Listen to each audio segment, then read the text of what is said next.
Hey guys, welcome to episode 1 of Among the Branches podcast. We're so excited for this episode. So this episode, we're mainly just going to be talking about like life pre-Jesus, like the things y'all don't know, the ins and outs, the upbringings.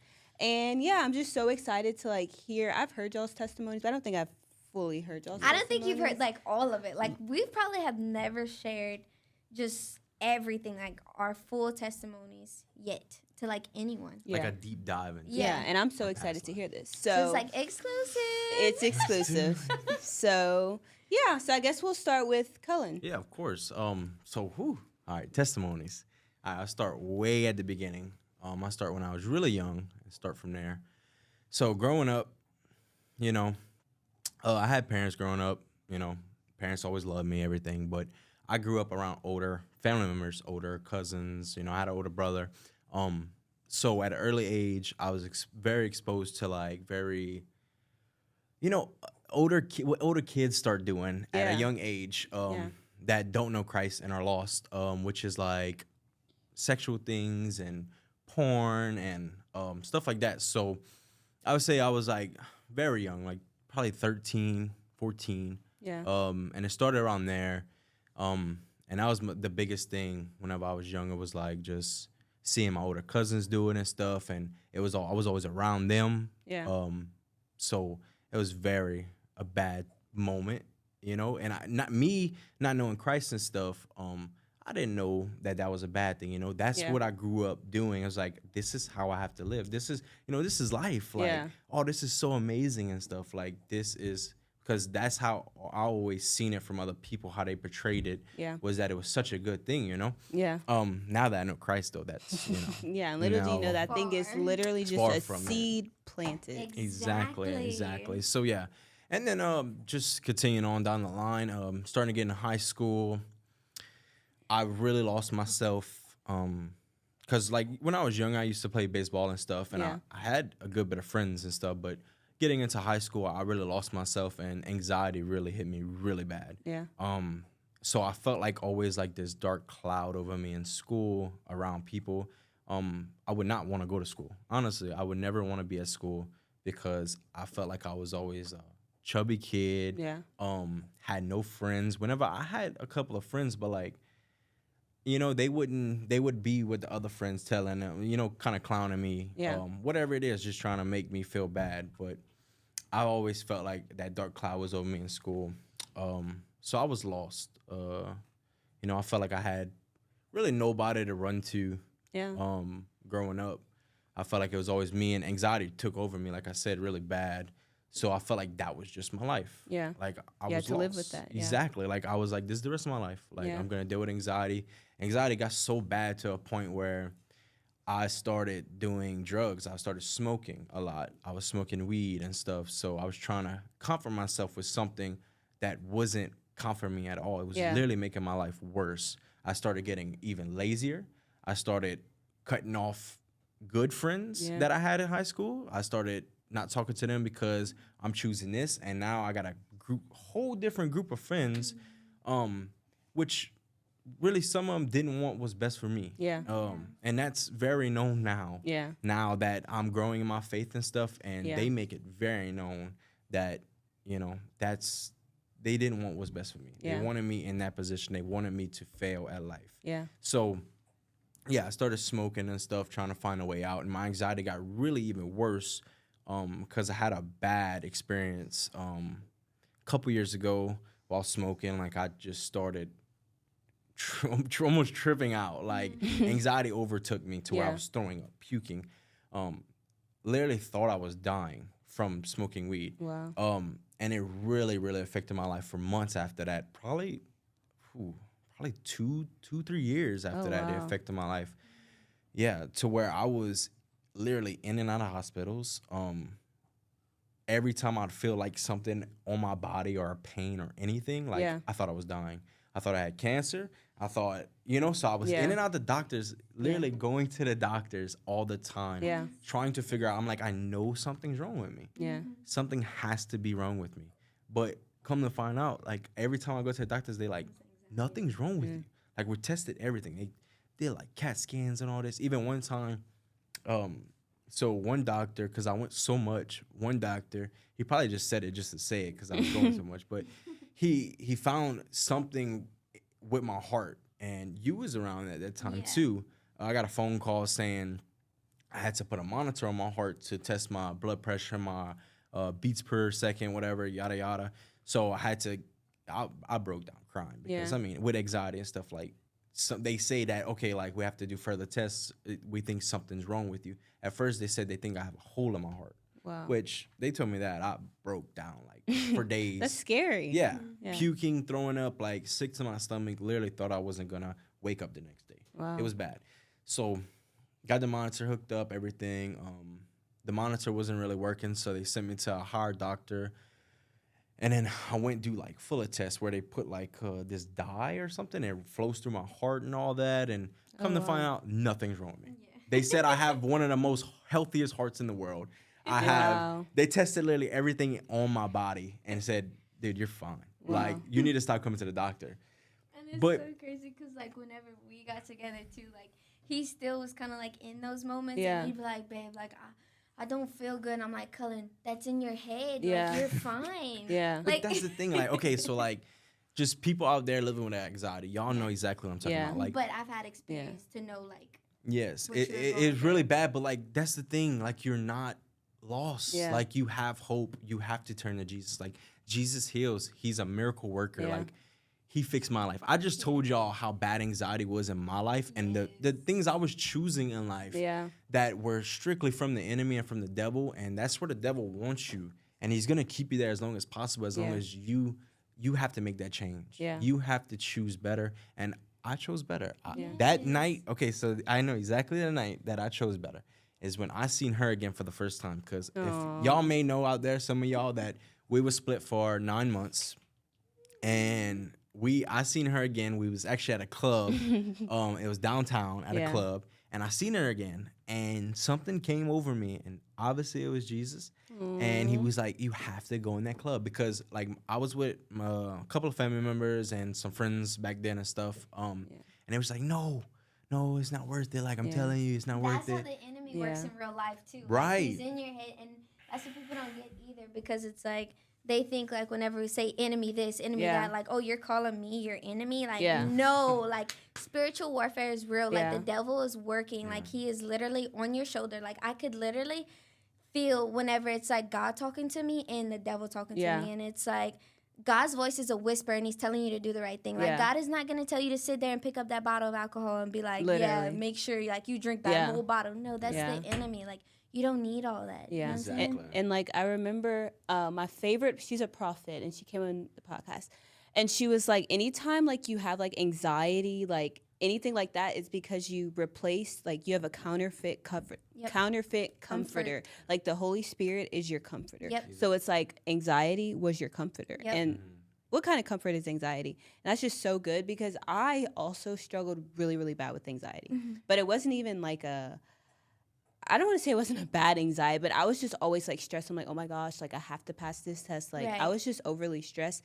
And God's like, who are you serving? Like, am I serving myself Yep. or am I serving God? That's And right. so that's just really good. And then like I was gonna say, like I remember y'all's testimony about going in that, like that was y'all's first time seeing each other in what, 9 months? 9 Yes. months. And if he wouldn't have went in that, like in that club, he would have listened. Y'all would have probably.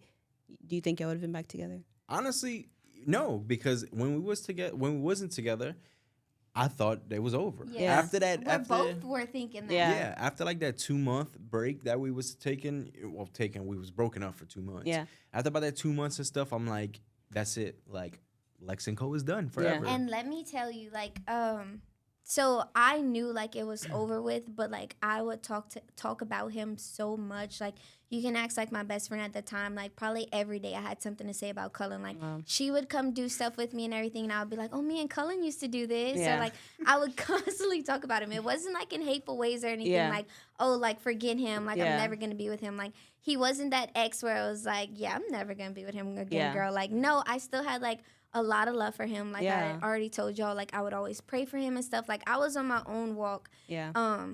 with God. Like, and that was a trying time for me too, because it's like, of course, like, the fitting in and everything. Like, I had friends that were in college and stuff. I didn't really have anybody. There was actually a season where I didn't have any friends, any family. I strictly was with the family that I was nannying for. Like, they were showing me Jesus and stuff. And it was really a season of isolation. Yeah. Like, I literally worked for them. I stayed at their house. I lived with them at a point in time.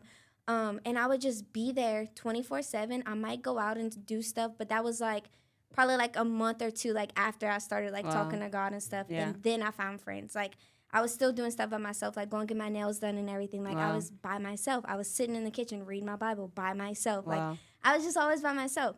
And I think God really put me in that place to do that as well, because like I was idolizing Cullen. Yeah. Because when I lost Cullen, like my whole world like shattered. Yeah. Like, I literally felt like, I'm like, who am I without Cullen? I'm like, nobody. Like, who can I be without him? Who am I gonna be without him? I'm like, nobody. Like, I don't know what to do. Yeah. And my heart was just really broken. Like, I would probably cry every day. I actually showed him the video the other day because I was deleting stuff out of my phone. And I videoed myself, like, I was in the bed upstairs because I lived with the people that I was nannying for, which is our family now, so I could say family. But I was upstairs, and I was just boo-hoo crying. Like, he had moved on and everything. So it's like, it was just kind of an accepted thing where we were like, it's never gonna happen again. Yeah. It like we didn't have each other in any social medias because actually at the beginning, like, I would reach out to him like, if I want my way, like, I'm gonna like try to have it. Yeah. Basically, I go for what I want. Yeah. So it's like I would text him and I'd be like, you sure? Like, you can be a man. Like, we can still be together. Yeah. Like, you just gotta stand up. Yeah. Like, and then honestly, if we're being real too, like, there was this point in time at the very beginning I think that had to happen too. But like, we were like meeting up and like sneaking out and stuff, and like we were literally just meeting up to have sex, to be honest. Yeah. And I was like, I was thinking something was gonna like trail off of that. Yeah. Kind of like he was like leading me on. Yeah. You know, so my love and my heart is still in this. Like, I'm risking my life like to come. No. Literally. Right. A little backstory on that. Like, there was something like big that happened like with his family and stuff, and basically I wasn't allowed at the house anymore or anything, but like he would tell me to come at like 12 at night and stuff and like sneak me through the window. Wow. So it's like, I'm like, I love you, like, I'm gonna do it. Like, nobody knew either, because again, I'm by myself. I don't have any friends. Like, I'm not telling my family. I probably stayed with my grandma for probably like 2 to 3 weeks before I found my own apartment. Because I was just like, I don't want to be here around like everybody. Like, I just felt like I needed to be alone, to be honest, too. In that season, Yes, but we're like sneaking out to like be together and everything, and it's like, I thought we were falling back in love and everything, but like, no, God shut that down, and like, he just felt like he needed to go be with somebody else at that point in time. He popped out with somebody else, and that was just where I finally like chose myself. Yeah. And I'm like, okay, let him go. Yeah. And it was hard. It was really hard. Yeah. Like, especially not talking to him or anything. Like, it was super hard. Yeah. But I ended up having that isolating period in time, and that's whenever God healed my heart. And I can truthfully say, too, like, that healing time, like, I felt it, especially looking back at it as well. Like, me in the church by myself, like, in a pew, just crying, just telling God, like, I give it all to you. Like, I give him to you. Like, if it's meant to be, it's going to be. Like, and still to this day, I still live by that. Like, what's for you is already for you, because God said, like, he's not necessarily for me, but that's why it worked out. Like, he put him to the side for me, and it worked out, like, later on. Like, even though I let this person go, like, I was obedient to God, what he told me to do. I prayed for him. I forgave him. And I'm literally just like, God, it's all up to you. Yeah. And then, lo and behold. Go. And it's like, God literally works things together for the good of those who love him. Like, you was seeking after Jesus. And it's like, if y'all would have came together, like, back together at that season, like, y'all weren't right for each other. Like, you had to find your dependency on Jesus, on yourself, and he had to go off and live life without you. And I think that's why it still wasn't working, and why we had that trying time where it was like, oh yeah, like, we're getting together, like, we're still like doing all this and stuff, like, but he still like stopped it right then and there. He let Cullen go his way, he let me go mine. And we kind of just lived apart, because like, really and truly, we've always just like relied on each other. Like, it's always been Lex and Co. Like, he'd have friends and stuff like here and there. I mean, I'd have friends and stuff here and there, but it's like, we lived together whenever we were like, 17? Yep, high school. So it was just always like, y'all were always together, and y'all just didn't know life apart. So it's really good. Exactly. And then we finally lived life apart. And I think that's also a big thing in my walk with Christ as well, because me wanting to fit in during that time, like, that also affected my walk with him. And I think that's what pulled me even closer to him. Yeah. Because he let me experience those things, like getting drunk, going to clubs every night. Yeah. Like, I'm gonna just be completely real and frank here. Like, having sex with other people. And, Yeah. like, that was, like, I was down bad. Like, I was in the trenches. Like, looking Yeah. back, I'm like, girl, that was not you. Like, Yeah. and it really wasn't, because you can ask Cullen, too. Like, I would never do drugs. And not saying I was doing drugs. That's still something I would, like, never do. Yeah. But it was alcohol for me. Yeah. Like, I was going in the club and everything, and, like, I would drink till, like, my heart, like, couldn't take anymore. Like, I literally wanted to feel like I was, like, dizzy and stuff in the club. Like, Yeah. literally, like, wanted to be walking around all over, like, falling all over. Like, hey, like, talking to any guy that was, like, in sight. Just, Yeah. like, thinking, like,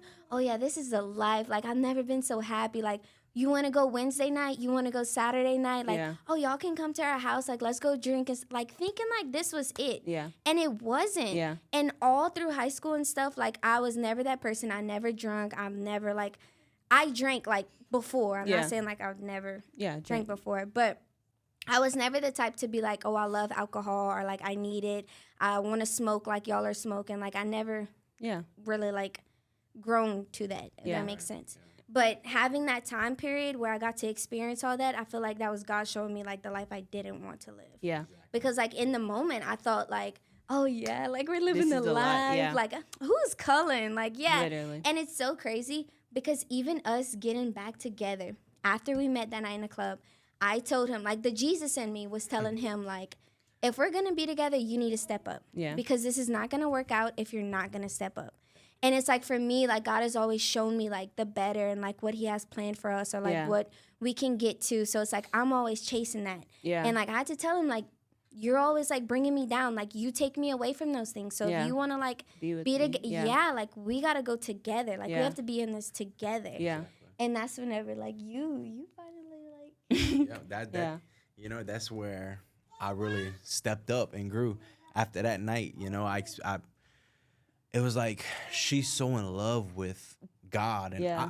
I didn't know God and nothing like yeah, that. well, that's what I was about to say, too, though, because, like, it was at that point in time where God really showed me, too, like, that wasn't what I wanted, Yeah. because, like, the enemy was still in my head. I remember he was about to ask me to be his girlfriend, and we sat in the truck, and I was kind of making him feel bad. And it's like, I didn't want to make him feel bad, but I was like, Yeah. I don't know if this is going to be what I really want. Like, I love my life right now. Like, Yeah. you sure? Like, I got these guys I'm talking to. Like, I'm Yeah. going to drop them all for you. Like, what if you leave me again? Yeah. Like, I love my life right now. Yeah. And then he's like, no, like he's like crying. Like, he's like, there's a future for us. Yeah. Like, I want to do this right this time. Yeah. Like, let's do it. Yeah. Because the old me would have been like, oh my gosh, Literally, Cullen, yes, like, yeah. let's do it. But, like, the new me is like, oh, yeah, like, I'm going to be in a club still. Like, Yeah. do I really want to give that life up and Yeah. everything? But it's like, I still remember that time, too, where it's like God spoke over me, and he's literally like, no, like, you know the life that you actually want. Yeah. And this one isn't it. So it's like, Yeah. not necessarily risking it all Yeah. to, like, come and, like, do this, but, Yeah. you know, like, completely thrown all that all away. Like, that was the night that I made the Yeah. decision, just like, To go this in. isn't the life that I Yeah. want. This and is the life. and I'm it's gonna like live. in the Bible, it talks about like how faith without works is dead. So you can't say you have Yes. faith in God and you're like, okay, I'm not taking this next step Mhm. because I don't know what it looks like. Yep. Yeah. And Yep. so it's like I remember I was in a season. I'm like, I'm praying for clarity. Like in my it was with the brand. I was like, God, I'm praying for clarity. Like if He's the one I'm supposed to be with, I need to like give me a dream. I need to make it plain as day. Like He's the one. And He's like, okay. And like it was just repetitive. I'm like, God, you're not answering my prayers. Yes. Right. And I remember seeing a video on TikTok, and he was like, faith without works is dead. So if you're just standing here without works, how do you, like, you don't have no faith. How do you say you believe in Yep. God and you're not taking no steps? Yep. And I'm like, if I'm taking a step, one step at a time, like, God's going to realign our steps. Like, Yep. if, like, y'all weren't meant to be together, it would show. Yep. You know, like, Exactly. something That's would a great happen again. reminder, too. And it's like, you have to take that step, like, Yep. despite your past, despite what y'all went Exactly. through. And like I feel like that's so evident too in those decisions, just because like that was the time where I was getting to know Jesus, but the devil was also pulling me that way. Yeah. And I feel like that was the time where I finally chose like, no, we're going Jesus's Yeah. way. Because like if you looked at my life at that time, Yeah. I feel like that was such a misrepresentation but not necessarily because like I was preaching and stuff. Like I was telling everybody what God was telling me or like the things that I was learning. But I feel like some people thought it was just like okay, where it's like you go to church every Sunday, but you can be in the club Saturday night. Yeah. And it's like if you truly know God, like the way that we know him now too, that's not how it's gonna be. That's not your heart desire. No. Like why would you desire those things when you serve? Exactly. That's living in the world. Yes. Like literally, Yes. like it's temporary That's so happiness. good. So like going into clubs and stuff, drinking, like you're happy at that moment, right? You're having the best time of your night. Yeah. The next day you wake up, what's gonna happen? Yeah.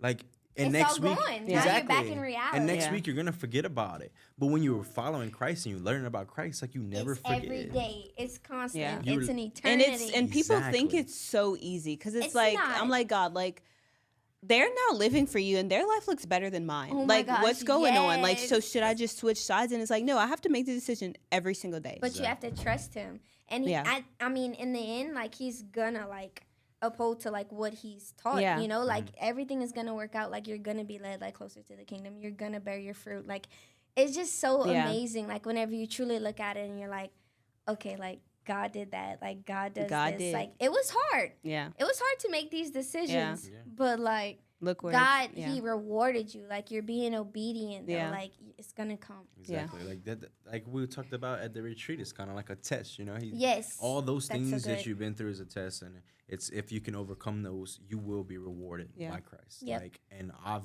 been greatly rewarded. Yes, I feel with like the we're best thing living in in my it. life, literally. So he rewarded me in the best way. I pray for this woman every single night, and I thank God every single day that he put me in that club that night to see her again and to meet her and change my life completely. My life completely changed. Did a whole 180. I turned, and I never looked back ever since. Love it. Love you And too. same thing for you. I mean, life is watching amazing. him like grow into the man that he is today, like it's so beautiful to watch. Like he's telling his testimony, and I'm literally like tearing up. I know. Because I'm I like, want to be. Are you crying? No. Yes, because like it's so amazing. Yeah. Like what God has done for him, and Yeah. like just seeing all the fruit that like you're bearing, And it's like, literally only God. Like nobody else Yes. can take credit. Nobody It's else. literally God. And that's why Nobody I else. love that we're doing this podcast because like I can talk to y'all there because I can tell my testimony. It's like I was so broken. Yeah. Like I was so broken growing up. I was so lost. And then I found Christ. Honestly, through her. Like I found Christ through her and my life changed for the best. Like I live in peace and happiness every single day I wake up. Every single time I go to bed. My life couldn't be any more better. Literally. I love you so much. I love you too. You make me cry. So cute. Oh my god. Okay, Lex. Oh, okay. So I'm like, we're forgetting Lexi's. yeah, we're testimony. forgetting about me.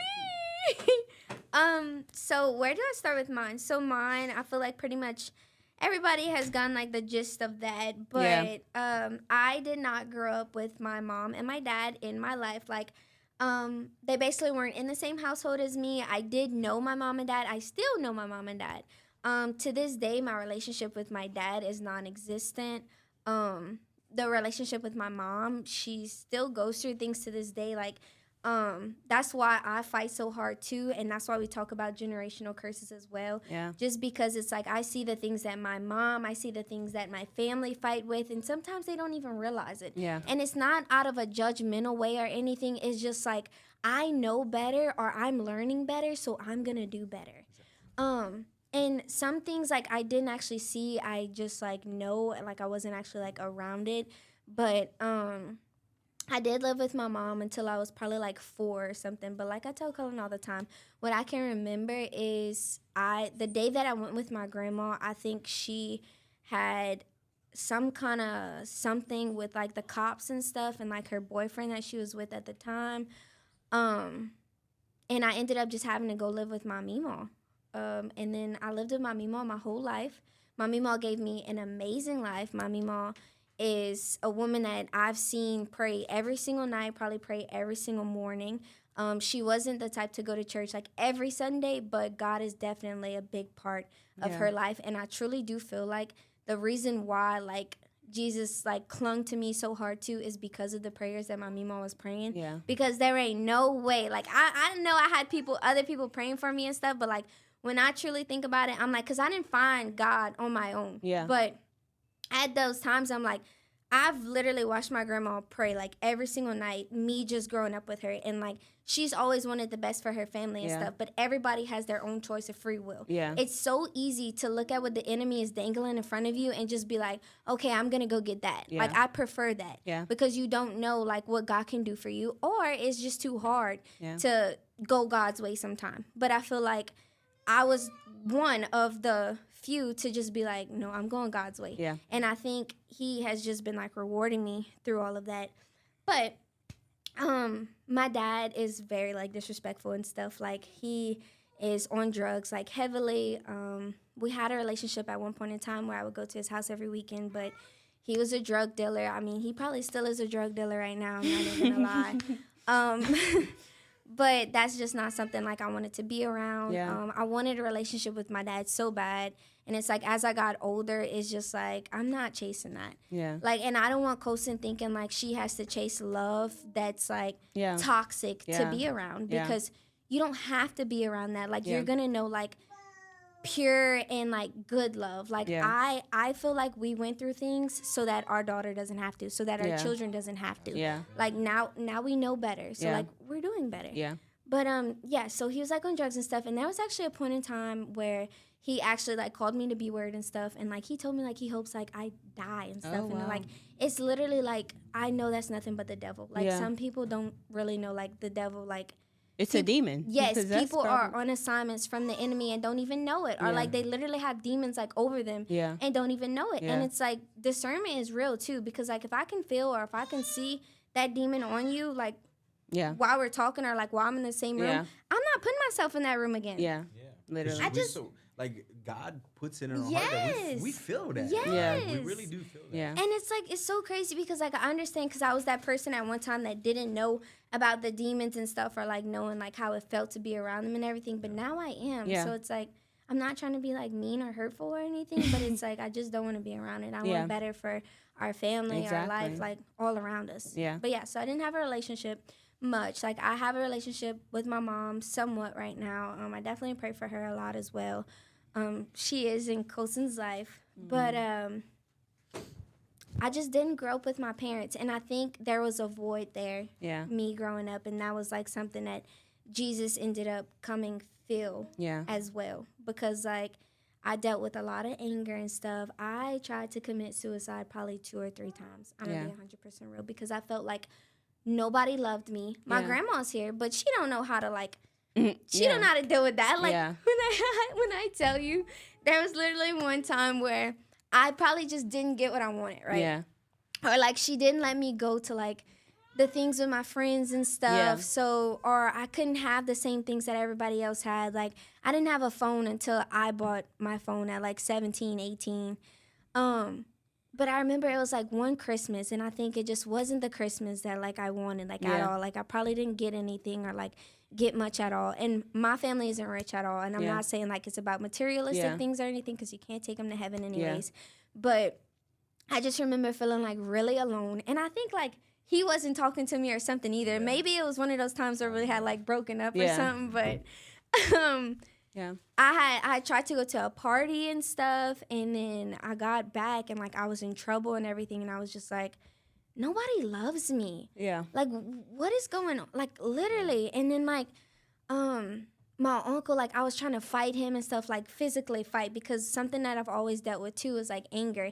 And I think I get that as like a generational curse as Yeah. well, because I've been around that. I've seen that, like everybody fights, like Yeah. if they're getting angry or upset, like it's like, well, what you want to do? Like so it's like, that's what I was taught, like, you know, like let's fight then, Yeah. you know what I'm saying? Yeah. But I ended up getting home that night, and I was like trying to fight him and stuff, but my Mima was just worried and everything. But he was like tossing me around like a beanbag, like, and I'm like, okay, I give up. So Yeah. I'm literally just crying. Like, nobody cares if I'm crying though. So I'm like, okay. I literally go into the cabinet. I go into the medicine cabinet. I'm literally just like, I grabbed like probably like 20 to 25 ibuprofens. I don't know if you can overdose on ibuprofens or not. Yeah. But I remember I just grabbed 20 to 25, and I literally just put them all in my mouth. And she was just like, oh my gosh, like she didn't know what to do Yeah. in the moment. But I remember like she called like an ambulance and stuff, and I had to go to the hospital, and then they put like I had to swallow like some black tar or something, like some charcoal or Yeah. something.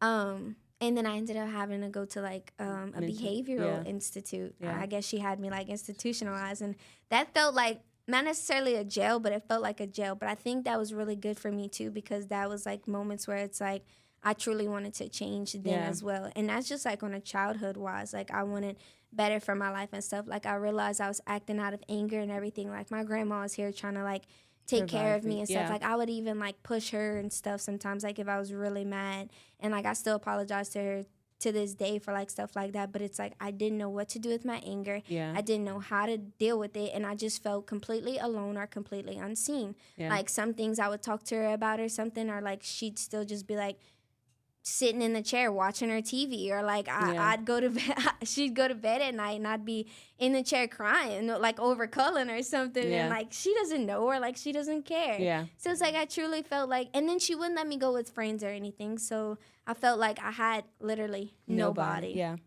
So that was like a void and stuff that I had to fill. And I think instead of Jesus, like in those moments, because I still didn't like fully know God. Like I believed in God, but I didn't know who he was. Instead of filling that void with God, I filled it with Cullen. And I started idolizing Cullen. And it's like, so whenever me and Cullen broke up, it was like, you lost your whole world. It was like, who am I like without Cullen? You know what I'm saying? But Jesus showed me who I was. You found true. I know I talk too much. No, you're good. You found true love. That's what it is. Yes, I found true love in Christ. Like he showed me like that is all I need. Exactly. And once he showed me that, like that's when Lexi found who she was. Like Lexi knew what she wanted, and and that's so good, because what people don't talk about is like those moments. Like I've been the child, like I'm like, I don't want to say the angel child, but like I learn from everyone's mistakes. So I have an older brother, he's 21. He I don't know, he just wants to have a hard life. And like my mom, like she grew up like, I mean, I lied. She grew up with both of her parents, and like at a very young age she was molested. And so she was put in the foster care system, and she's been a foster kid her whole life, but both of her parents are still alive. And so she had to decide to break those generational curses, and until she fully knew God, she was 19 with 2 kids, until she fully knew God, like she couldn't change anything. And I remember she told me like she made a vow to God, like if he like saved her from this, like she would change her whole life around. And she changed her whole life around. And so it's like my mom tried so hard to fight these battles that we didn't have to go through. So I'm like, okay, obviously she's protecting me for a reason. All that to say, so my brother, he's 22, and he has his own way of living. And then my sister, she's 18 now, and I remember she like was the child that like struggled really, really bad with like identity issues, and like she tried to kill herself like 3 times, and I'm like, oh, like she was hospitalized like 3 times back to back to back. And I remember her confiding in me one time, like, Layla, you have to tell mom. And it's just like, you never know people go through those things, because it's like she felt all alone. And it's like you probably feel like I'm the only person in this world that's going through this. But in reality, there's so other many people going through this exact same thing. And it's like, God, like, what is happening? You know, like my life is falling apart. And it's like you could have been like, do you not love me to like provide both parents in my house? Like, do you not love me to make my life like my friend's life, you know? But it's like your and unique then you're life. around all these people that have it together and stuff, and it's like it's something wrong with me. That's why you're so strong today, though, too. It's like you've learned from the past and how you were raised in that way and stuff, and without a mom, or without a dad, mostly without a mom. But now that's why you can give the life to Kosin that you always wanted. And see, that's a big part that plays in it as well, because like I said, I do have a relationship with my mom, but like I was living with my Mimo, and like most of the time, like she wasn't there. And sometimes like she I think she knows that, because she always apologizes. She's always like, I'm sorry I wasn't there for you. Like I'm trying to do better to this day, blah, blah. But it's like, at the same time, like my Mimo's over there, like that's her daughter. So my Mimo's over here like, I'm not your mama. So then I really felt alone, because I'm like, well, where's my mama? And then it's like, I remember you telling me like, this just brings it back to you. I remember you telling me like from a very young age you've wanted to be a mom. So it's like, okay, I'm in love with this guy. I don't know how to be a girlfriend, because I don't know how to be a wife, because I don't have no roles. I don't know how to be a I don't know how to be a mother. Well, wife-wise, I had a little bit, because my Mimo is actually in a happy marriage. So I feel like I had a good... That's what I'm saying. I had a good life with them. Like, they were eating dinner at the table together. Like, they were praying together. Like, I had a good representation with them. So I feel like that's kind of where my old school niche comes from. And she's, like, cooking for him and stuff. So I feel like that's where that comes in a little bit. But but it's like you don't know how to be all those things, because you never learn them, I Yep. guess. Like, it's like, I'm without a mother, so how can, like, And I feel like, honestly, like, that's probably why I'm so good with it now, just because, like, I basically did what I wanted. yeah. And now I'm still doing what I would have wanted Yeah. because I know God. So it's completely different. Yeah. So at first, it was just like, I must be this amazing mom. Like, I was so good with everybody's kids. Like, I was a nanny and everything. And it's Yeah. like, I was, like, raising the kids with them. But there was, like, something just in there where I'm just like, I know I'm going to be amazing at this. Like, this is just about to be, like, elite. Yeah. But once I knew Jesus and, like, I'm reading about, like, Proverbs 31 women and all that, and it's like he's just changing me, like, fully. That's where it fully, like, came in, and it's like, now you're, like, Complete different. yeah, you're like, the whole package, girl. Like, literally. Man, you are Cooking, amazing. like, literally. Literally, like, she's the best mom, best wife in the world. I tell her that every day. She kind of gets tired of it because I tell her so much. But no, he literally got home today, and he was saying that, like, over and over. And I'm like, come on, we have somewhere to be. Like, leave me alone. because you do so awesome. Like, Yeah. you I literally, love you. you stay at home, you take care of Colson, like, you give her the life. Like, she is so happy and stuff because of what you're teaching her and what you're showing her, the She love probably that you're staring giving at to them. her. Yeah, because he's talking about her. But you are giving her the love that Jesus gives you. So And it's that's like, what I want for all of our Yeah. children. And that's what I want for you, too, because it's like, I just want to be a representation of who God is to Yeah. my family. Yeah. Yeah. And can You're I doing say, so like, good. the testimony that y'all have is crazy. Because, like, the odds of people, like, who grew up in this, like, overcoming this is so rare. Like, I remember my mom doing, like, a percentage thing of it. Like, there's, like, I want to say 19% of foster care kids who get out the foster system that are Really? back on drugs that, like, overcome, like, 19% of foster care youth overcome their addiction or, like, are successful in life. yeah. And that's crazy to me because it's like it could have easily been like, I guess we're just gonna do another episode on this, but like it could have easily been like, poor me, like, God, like, my life's like this, like, I didn't have a mom, I didn't have a dad, like, Yep. poor me, this sucks, Yep. and it's like you had to make the decision to be like, no, like, not poor me, I'm not the victim Yep. anymore, I'm the victor. And that's another thing, too, that Jesus has shown me, because I feel like that's definitely needed to be talked about, too, with the poor me thing, is, like, you also have to, like, forgive them as well. Yeah. Because it's, like, that's where your greatness, like, comes in, and that's where God's going to reward you. Yeah. Because it's, like, I'm not mad at my parents anymore. Yeah. Like, I love them for who they are. Like, Yeah. at the end of the day, like, y'all are my Yeah. parents, but at the end of the day as well, like, we're Yeah. going to have a boundary here. Yeah. Because I don't want this around me, or I don't want my life to look like this. I Yeah. still love y'all, but I'm going to love y'all, From a distance. how it's going. And And that's I think so good. forgiving them, like, absolutely changed that, because whenever I was, like, mad at them, or I'm like, why weren't y'all there, and, like, stuff like that, that held me back. Yeah. That's so good. Yeah. Well, this was a great episode all And about that's so crazy, testimonies. because we still have, like, so much. Literally, There's so much more to talk about. like stuff that, like, we've been through and that stuff. was only like a piece. yeah, that was, like, that's and that was definitely a like, piece. I want to say like 40 minutes, huh, Shay? That's crazy. It's so good. So- So, part 2. We Episode definitely need a two. part. Well, comment down below if y'all want a part 2. Yeah. Okay, guys. See y'all soon. Bye. Bye.